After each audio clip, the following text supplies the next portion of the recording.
બોલો શ્રી તક્ષક નાગદેવ મહારાજની જય। આજે ભગુપુર ધામમાં તક્ષક નાગદેવના ધામમાં મને તો લાગી રહ્યું છે સુરવીરોનો અને દાતાઓનો મેળો થયો છે મેળો।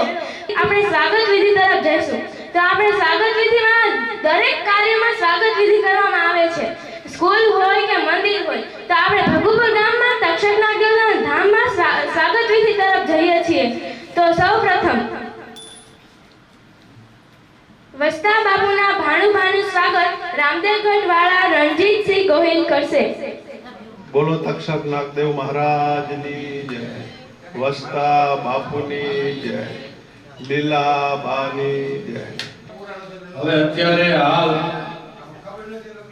આ તક્ષક દાદાના દેવળે જે વસ્તા બાપુ અને લીલાબા જે સેવા કરી રહ્યા છે ભગવાન તેઓને 100 વર્ષના કરે આપણે એવું કહેવી છે। પણ જ્યાં સલાલાવાળા વસ્તા બાપુના દીકરી જસોબાના ભાણભાઈ છે એ ભાણુભા અત્યારે તો બાપુની ને લીલાબાઈની હાજરી છે પણ આવતીકાલે તેઓની જો હાજરી ન હોય તે વખતે આપણે આ ભાણુભા આ ગાદી સંભાળશે। ભગુપુરની જે દાદાની ગાદી છે એ ભાણુભા સંભાળશે। તો હવે આ બધાને વિનંતી છે કે હવે પછીના જે ગાદીપતિ છે આપણે ભાણુભા થવાના છે। પાટણા વાળા ભરતભાઈ મેનનું સ્વાગત ભગુપુર વાળા ત્રિકમભાઈ પરમાર કરશે।